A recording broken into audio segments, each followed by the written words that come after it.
Yes. Okay naman. Eh lang. Anong part ng body mo yung parang nagko-concentrate ka na makalimut? Abs. Ganda naman ah.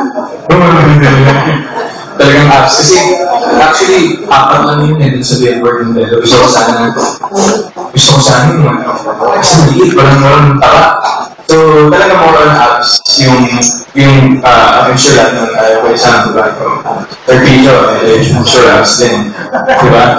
So, abs din talaga. I mean, lahat naman talaga siguro ng guys, abs din talaga is mga pinakoncentrate na paganda. Also shoulders. Abs and shoulders naman. And then, tapos ang part na nahihirapan na ibigay. Abs talaga. Abs talaga. Yes. Kasi, lalo na yung lower abs. Yung dito, kasi yung core packs, madali lang yan. Yung baba, then the side of legs, medyo may talaga siyang tunawin. Kasi, hindi mo siya masyadong nagagamit when you do activities every day. Not unlike yung upper abs mo, kaya nasa couch ka lang So, yung lower abs and shoulders.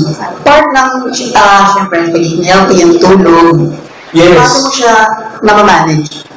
Yun talaga yung what hindi parang kasi yun yung kulang talaga sa amin mga artista na sleep talaga I did like this week I did Monday, Tuesday, Wednesday straight ang tulog lang sa sasakyan so it's really hard pero siguro since you lack sleep kailangan kontrahin mo yan ng water drink a lot of water tapos eat vegetables drink your vitamins tsaka rest as much as possible kasi pag puyat ka na and then you eat and then you eat junk foods things so lahat yun lalo deteriorate yung sugar mo so yun pero as much as possible talaga kahit 6 hours of sleep okay na yun ako kasi 6 hours okay Ano yung sumisira ng diet mo?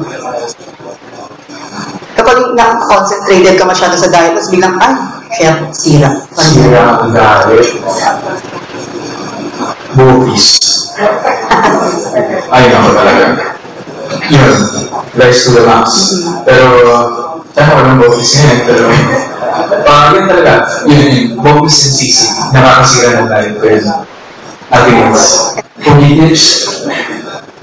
Yun, siguro sa, kasi nga, since we're doing TV series, and then most of the time, kasi yung mga lalaki ngayon talaga requires makeup na eh. Unlike before, talagang kung ano to, yun. So, after talaga, when you have the time, pag hindi na kailangan yung makeup, you just really have to remove it. Wash your face every day. Tapos maligo ng maligo.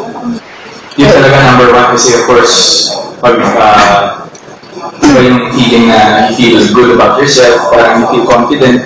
So, mag-manifest naman yun. It really starts from the inside.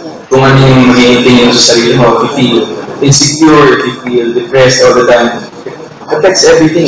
May effect sa lahat for your face, your physical, what you're doing, medyo hindi ka comfortable kasi na you're not confident with yourself. So, confidence is the key. And then last na lang, ano yung fun part ng pagda-diet for you? Yung reward after. I mean, you're gonna follow a series of food, meron kang a certain menu every day.